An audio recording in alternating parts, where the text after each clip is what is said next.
به نام خدای بخشنده و مهربان. سلام دوستان. یک کلیپی رو مشاهده می کردم در اینترنت.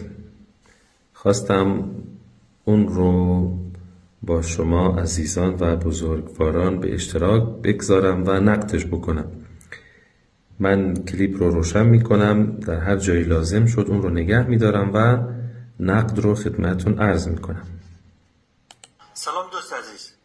معمولا ادعا میشه که قرآن کلام الله است که از طریق جبرئیل مستقیما به پیامبر اسلام وحی شده و آنچه در قرآن است کامل و بدون کمی و کاستی است.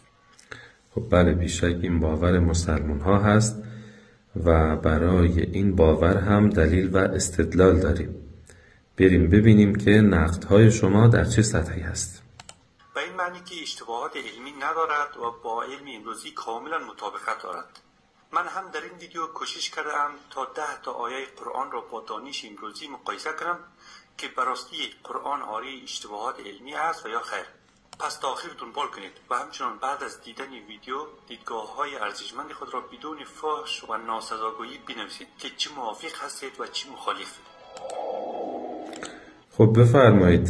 بله بیشک همینطوره، هیچ اشکال علمی در قرآن وجود نداره و ببینیم چی آماده کردید. البته من میدونم منشأ این شبهات کجا هست، چه کتابیه و در جای خود این کتاب ها رو هم نقد کردیم، ولی چیزی که شما جمع کردید در اینجا رو انشاءالله نقد میکنیم. در آیه 65 سوره حج قرآن ادعا می کند که کشتی به فرمان الله در دریاها شناور می شوند و همچنان ادعا می خب بله، این که کشتی ها به فرمان خداوند در دریاها روان و مسخر هستند و حرکت می کنند هیچ شکی در این نیست.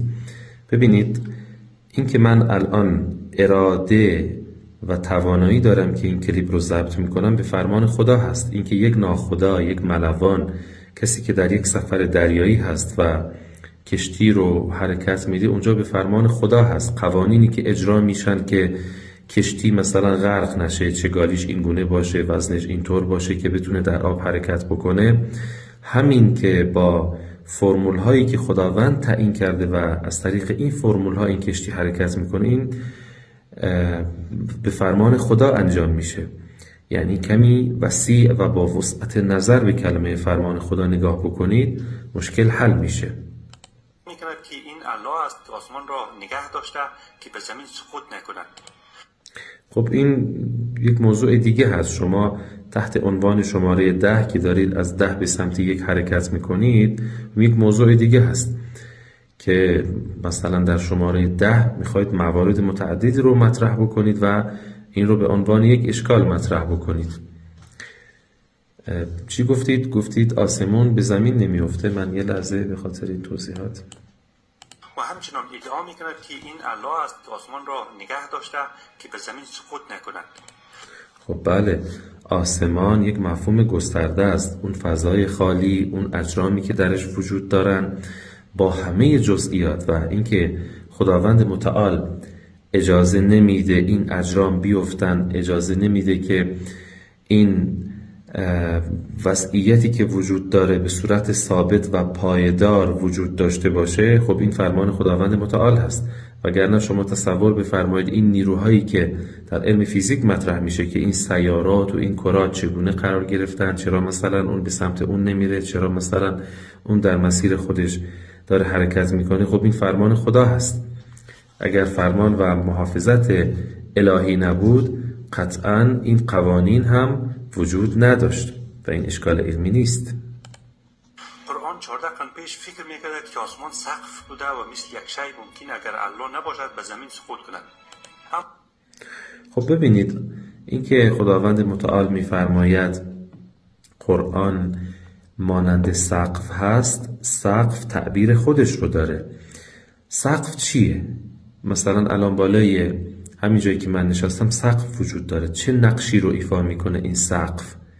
نقشش این هست که محافظ هست در برابر گرما، در برابر سرما، خلاصه به نوعی داره از من محافظت میکنه. خب چه اشکالی داره این مفهوم محافظت سقف رو بیاریم برای آسمون هم در نظر بگیریم. اینکه آسمون هم به نوعی داره از مایی که در اینجا زندگی میکنیم محافظت میکنه. آسمون هم اون قسمت‌های مرتبط با زندگی ما هست، اون لایه‌هایی که وجود داره، اون وضعیتی که برقرار هست که اجازه نمیده بر فرض مثال یک جرم آسمانی مضر مثلا وارد جو بشه، یا مثلا یک شهاب سنگی که میاد، یک خلاصه اشعه‌های مضری که میخوان بیان و مانند یک سقف نقش محافظتی رو داره برای ما. خب چه اشکالی داره در اینجا؟ این تشبیه زیبا به کار رفته که سقف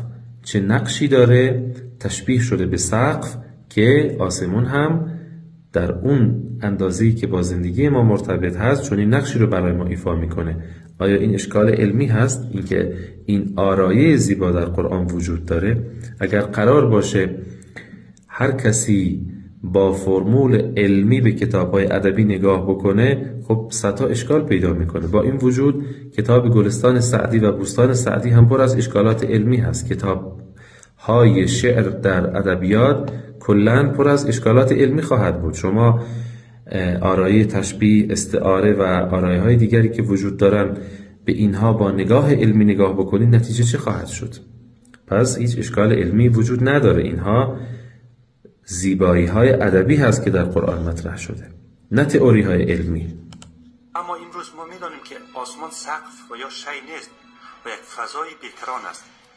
به این دلیل چیزی که شی نباشد ممکن نیست به زمین سقوط کند. یک فضای بیکرانه، بله درسته، ولی آیا هیچ جرمی، هیچ سیاره‌ای، هیچ شهاب سنگی، هیچ چیزی در اونجا وجود نداره؟ یعنی فقط یک آسمان خالی و یعنی هیچ چیزی وجود نداره؟ طور نیست. قرآن در سوره یاس آیه 38 میگه خورشید به سوی قرارگاهش حرکت میکند. الله مطابق سوره یاسین منظورشه، ها، سوره یاس. بله. که این آیه فکر میکند که خورشید یک قرارگاهی خاص دارد که از طرف شب در آنجا قرار دارد، چیزی که با دانش امروزی مطابقت ندارد. خورشید قرارگاهی از خود ندارد. ببینید بحث قرارگاه خورشید، این که خداوند متعال میفرماید خورشید در قرارگاه مشخص قرار داره و به سمت قرارگاه خودش میره، خب مسیریه که خداوند براش تعیین کرده. اتفاقا این نه تنها اشکال علمی نیست بلکه یک اعجاز علمیه. شما تصور بفرمایید همین کره زمین ما که در منظومه شمسی در مسیر خودش داره حرکت میکنه، خورشید هم در مسیر خودش در کهکشان داره حرکت میکنه و خورشید هم مسیر خودش رو داره طی میکنه. خب قرارگاه هست، قراری براش تعیین شده، به یک جایی میره، دور میزنه، برمیگرده، یا مثلا به سمت جلو میره، خلاصه مسیر خاصی براش تعیین شده. و شما اگر نگاه ادبی داشته باشید به این موضوع مشکلات حل میشه. ولی بحث اینه که شما نگاه علوم تجربی دارین و دارید به دنیای ادبیات، این که در قالب آرایه‌های زیبا مطرح شده نگاه میکنید و فکر میکنید اینا اشکالات علمیه، در حالی که اینطور نیست. در آیه 86 سوره کهف قرآن میگه خورشید به چشمه آبی گرم و گلالود غروب میکند. یک کودک 5 ساله هم امروز میداند که ببینید این که خداوند متعال در کجا رفت؟ این که خداوند متعال در سوره مبارکه کهف می‌فرماید که خورشید در چشمه آب گلالود فرو میره، این ذهنیت ذوالقرنین هست که خداوند بیان میکنه.